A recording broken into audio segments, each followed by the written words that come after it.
नमस्कार भाइयों और बहनों, कैसे हैं आप सब। आशा करती हूँ कि आप सब बहुत अच्छे होंगे। Village life with me channel में एक बार फिर से आपका स्वागत है। और ये है सुबह का टाइम। तो आज हम मिट्टी और गोबर से आंगन की लिपाई करेंगे। और इसके लिए गोबर है और मिट्टी को एक बार भिगोकर रख दिया जाएगा। और ये मिट्टी और गोबर भिगोने के बाद माँ है वो कोई और काम है घर के वो करेगी, या फिर पिंपल पूजने जाती है तो वो पिंपल भी पूज के आएगी। माँ पिंपल पूज के घर आ गई थी और मिट्टी गोबर अच्छे से मिक्स हो गया। तो यहाँ पे मैं चूल्हे से निकाल रही हूँ राख, क्योंकि चूल्हे की भी लिपाई होगी। और ये मिट्टी और गोबर से हम जो लिपाई कर रहे हैं या चूल्हे की जो पुताई कर रहे हैं वो अक्षय तृतीया आने वाली है।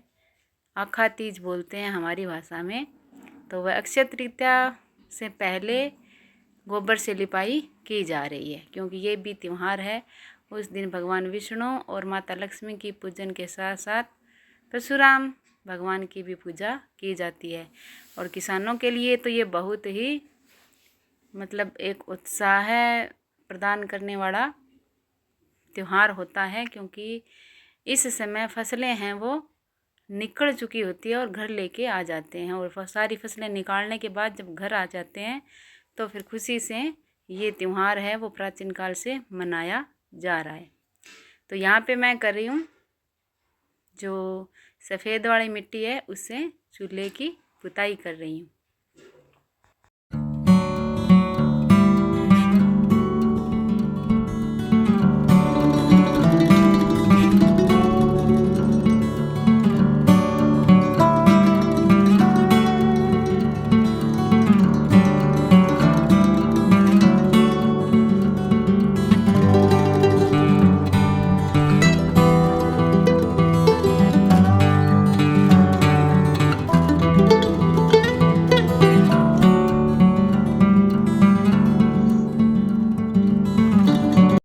यहाँ पर मैंने चूल्हे की पुताई है वो कर दी है। और अब ये जो लकड़ी यहाँ पे रखी हुई है वो ये रसोई है, इसमें बहुत सारी लकड़ियाँ रखी हुई थी, वहाँ पे रख के आ जाएंगे। और यहाँ पे माँ है वो गोबर मिला रही है। तो मिट्टी और गोबर को अच्छे से हाथों से मिक्स किया जाता है। अगर ज़्यादा गोबर हो तो ऐसे पैरों से मिक्स करते हैं जब बहुत ज़्यादा लिपाई करनी हो, लेकिन अभी हमें सिर्फ आंगन की लिपाई करनी है। तो इस गोबर को हाथों से, और माँ है हाथों से ही गोबर और मिट्टी को मिक्स कर रही है।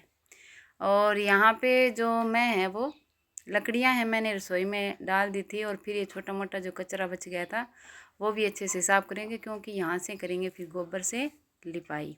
क्योंकि गांव में महीने में एक बार गोबर से लिपाई होती है, क्योंकि लाल वाली मिट्टी और गोबर मिक्स करके लिपाई करते हैं, जिससे कि कीटाणु होते हैं वो भी गोबर में कीटाणुनाशक, जो गाय का जो गोबर होता है उसमें कीटाणुओं को मारने की शक्ति होती है, इसलिए कीटाणु भी मर जाते हैं और घर भी साफ़ सुथरा रहता है।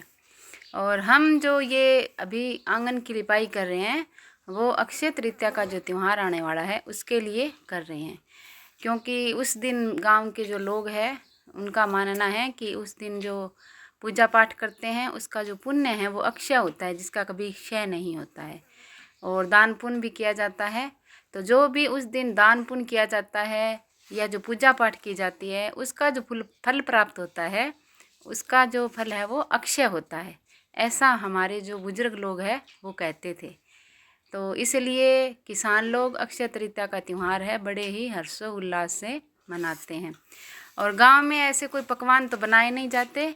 अक्षय तृतीया को मोठ और बाजरी और उसमें 7 अनाज मिक्स कर देते थे, लेकिन जिसके घर में 7 अनाज ना हो तो केवल मोठ और बाजरी की खिचड़ी बनाते हैं हमारे यहाँ राजस्थान में तो।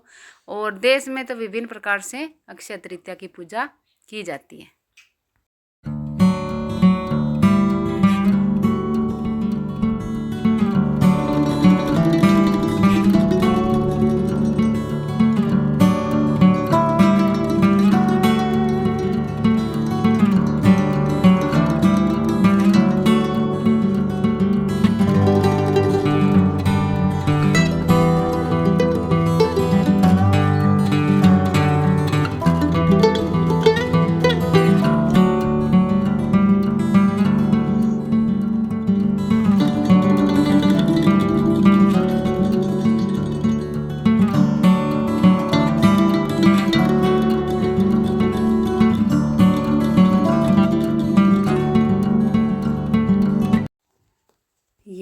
पर गोबर से लिपाई है वो माँ कर रही है, और थोड़ी सी मैंने भी लिपाई माँ की मदद करी थी लिपाई करने में।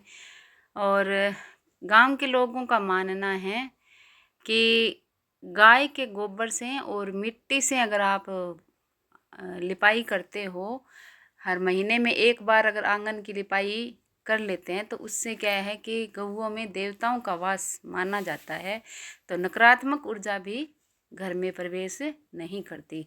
इसलिए पहले के लोग जो कच्चे घर होते थे उसको अच्छे से लिपाई पुताई करके साफ़ सुथरा रखते थे। और गाय के गोबर बहुत ही गुणकारी होता है और नकारात्मक ऊर्जा को भी दूर करता है। इससे भी जो कच्चे आंगन होते हैं उनकी लिपाई, और कभी कोई त्यौहार होता है, व्रत होता है या कोई विशेष पूजा पाठ होती है, तो गाय के गोबर और मिट्टी से लिपाई की जाती है।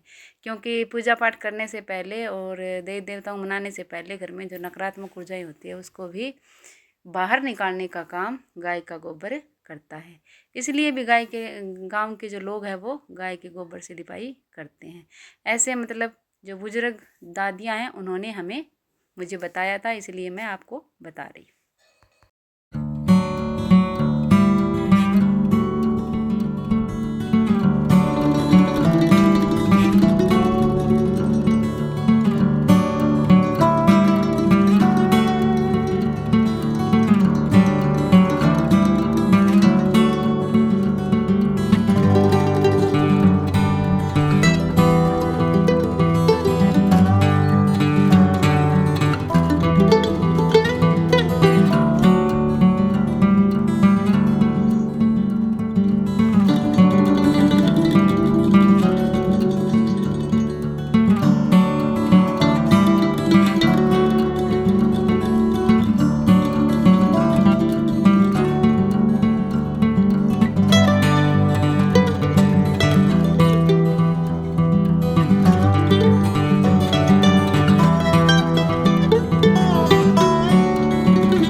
यहाँ पर आंगन की लिपाई है वो अब कंप्लीट हो चुकी है, और लिपाई होने के बाद बहुत ही सुंदर है वो आंगन दिखाई दे रहा है।